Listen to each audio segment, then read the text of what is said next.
So our final speaker for this afternoon's session is Sofi Sey, and Sofi has a background in adult learning with 20 years experience working in learning and development. First as a volunteer in an animal shelter, Sofi made a career change to follow her passion for animal welfare and started working for Sydney Dogs and Cats Home. Her first role was volunteer in community programs, coordinator and then operations manager. Leaving the shelter at the beginning of 2018, Sofi initiated a council-based pet education program in Western Sydney. This year, Sofi has commenced studying a Bachelor of Sustainability and runs a community-based aged care program which supports people and their pets within her community. Thank you, Sofi.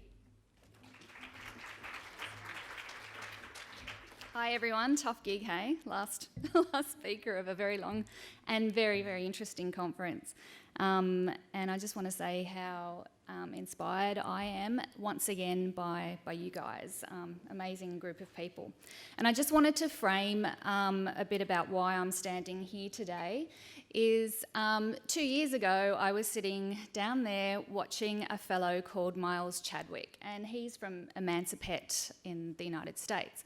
And he inspired me so much that I decided to go out on my own, become an independent operator, and start the first community program from an idea I had bubbling away under the surface that, he gave me the inspiration to take forward.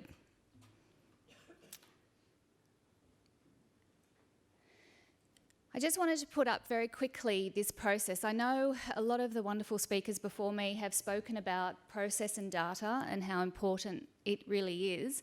This is the process that I used when I started my approach on my first community program, and it did work pretty well, so I continued it for the second one. So I'll kind of go through this pretty quickly, but I'll spend more time in the actual programs that one that has completed and one that is current. So preparation and credibility. What I'd like to say, just pull out the point on this slide, is make sure your idea is really clear. I'm sure you've all got amazing ideas, but make it crystal clear. So talk to your friends about it, and if they're looking at you going, oh, what do you mean by that point? Or what do you mean by that aspect? Or how can you see that happening?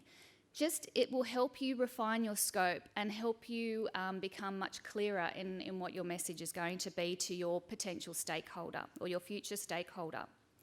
The other thing is you're going to be selling your idea as well as yourself. And it can be really difficult to spontaneously talk to somebody about your achievements and why you're the right person to do this program for them. So write it down and think about it and practice talking about yourself. It can be really difficult, a little bit like when you're going for a job interview. It's difficult to sell yourself.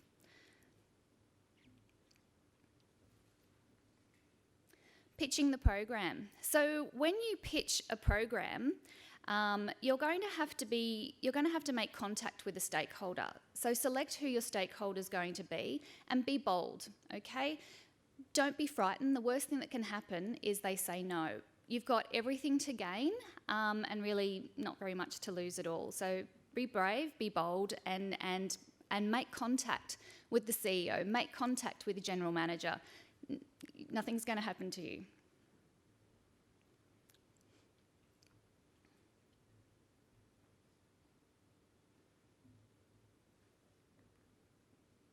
The project plan and progress. So once you get the green light to go ahead from your stakeholder, so I've obviously skipped a lot of components of what you're doing, but once you've got the green light, write a detailed project plan and include methods of evaluation. For your promotion, use all the things that you would normally use, but a tip that I have for you is try and reach outside of your regular scope. You've got lots of people that like you, you've got lots of people that you normally communicate to. Try and reach beyond that. Here's just an image I wanted to show you to try and explain what I mean. I have a walking group, and what I've done is I've mobilised them to pick up plastic every time we go out walking. So I've combined two concepts to get a great result. So I went one step further, and I contacted the Heart Foundation and put it out to them as a challenge and said, hey, would you be willing to put this out to the 1,000 groups across Australia that we can challenge them to also pick up plastic while they're out walking? So I thought it was going to be like a Facebook post and say, hey, look, let's try this. But they've actually committed to adding it to their marketing calendar for 2020. So that's what you can do as an individual. Just think outside the square and, just contact people, and you'll be probably happy with the response that you get. Thanks. Reporting and evaluation, make sure you've got something in place to actually track what you're doing. Okay, so case study number 1. So what I did is I had this idea to reduce the number of, or the percentage of animals coming through from a particular council pound, and that was Fairfield Council in Western Sydney. So I took the idea to a senior manager in the council, and my pitch included reducing council spend. So I thought that might be attractive, reducing the cost of impound, reducing the cost of ranger fees, administration time, customer service time, and I was really hoping that would go off. And I got the go-ahead. I got the go-ahead for a pilot. Okay, so my pilot was 12 months, but that's what I put forward, and 6 months to prepare, 12 months to actually complete it. And he said, yep, go ahead with 3 months and 6 months. So my project was halved, which was fine, and I was given a $5,000 budget, which was amazing. So my key tool was a 20-question survey. So my idea was to go out to the actual council LGA people and find proof and data that this council area did actually need assistance and did need help. So this tool was amazing because what I did is I gathered data, as well as it allowed me to get out into the community and talk to people. So the survey, we completed 228 surveys, and 150 of those were face-to-face conversations. I think I had one person push back and say, I don't care about animals. Everybody else wanted to stop and talk about their animals, which was amazing. The thing that immediately struck me as part of this process was the enormous gap in what I would consider to be basic knowledge. It was staggering. Here's some information from the highlights of the survey, and I don't know if you can read that, but everything's on the lanyard if you care to look at it. It's all there for you. But it was the unexpected learnings that blew me away. I'll just give you a second to read that. So what we as a group would think that are people that don't care for their pets, they actually really care for their pets. They don't want to microchip because they don't want to hurt their pet. They don't want to de-sex because the pet hasn't got a say. Now, these people may not come from English-speaking backgrounds all of the time, but again, it shows that there's such an opportunity here to help change people's perceptions. The conversations were my opportunity also to shift somebody's perception, and it wasn't a hard sell. It wasn't me lecturing. It was just, hey, my mum's dog was de-sexed, and all of a sudden it didn't run away, and they're like, really? I'm like, yeah, it was amazing. And they're like, oh, okay. So it's just conversations. We also gave away notepads with messages of animal care. So I knew that would go out into the environment and organically perhaps change somebody's opinion or give them a little bit of information. We had the usual types of promotion. We got into the local paper. And, hang on, I'll go back. It was going all really well. Sorry, I'll just cut this really short. It was going really well. And then the pilot closed, the report was sent.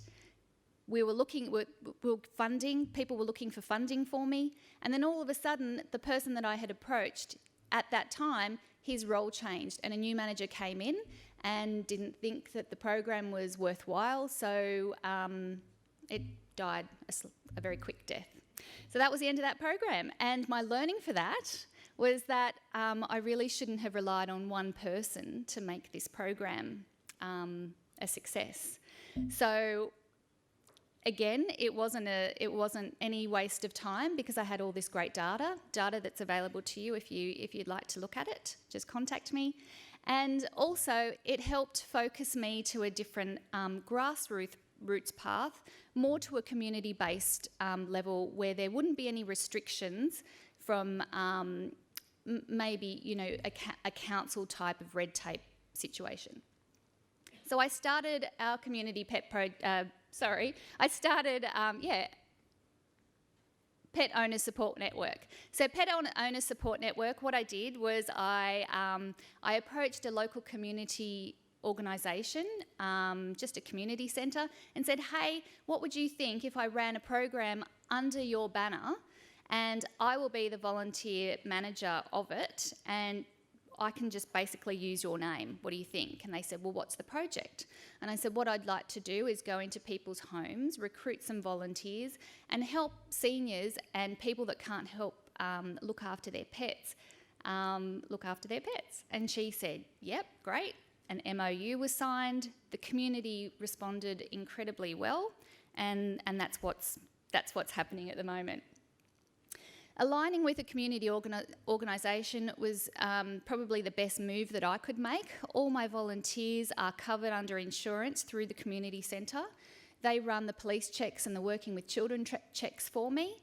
And I also have the support of a 50-year-old organisation that's got a great reputation in the community. What is the program doing? It's allowing for additional enrichment of the pets in the homes. It's amazing what we're seeing as the volunteers going into the homes. The pets are owned by elderly people, as I mentioned, and you know their eyesight's not great. So you know the little dry eye thing seems to be happening. So we can recommend healthcare professionals for them.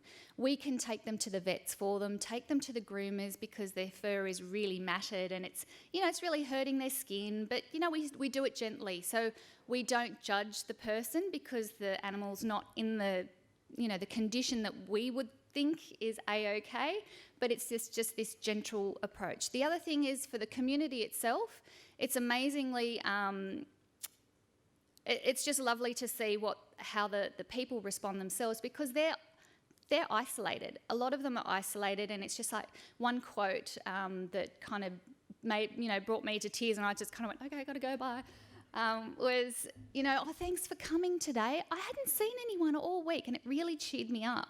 And I thought, oh wow, here I am for the pet, and I'm helping out this person. So along the lines of what Mark from AWLA was talking about, but this is centred in the community. So I'm using community people to do community roles. It's bringing people together, and it's obvious through our Facebook and social media. It's the biggest engagement that the community centre gets. So when the program is featured, whether it's showing the actual volunteers or the pets, it gets the highest level of engagement, which is really exciting. We got in the paper, and there's our flyers. So that's Rhonda with Benji. Rhonda is wheelchair bound, or she's actually in a mobility scooter, and Benji's blind. So she can't take him for a walk with her mobility scooter because he'll run in front of the wheels. So he is 4 to 5 years old, and he had never been out for a walk. Keep your results visible. So what I do is I use a free Google form to feed all my results through, and the community centre have real-time visibility to that. And where am I going from here? Sorry, I've just got the wind up and I don't want to keep you. Where am I going from here? I'm going to do more of the same. I'm applying for the next couple of grants that are coming through, which are easier because I can apply from a people perspective rather than a strict animal perspective, if that makes sense. And help others to do the same type of program. So if you are interested in starting something like this in your area, give me a buzz and I'll donate some time and help you, and we can get it going in your neighbourhood. Thank you.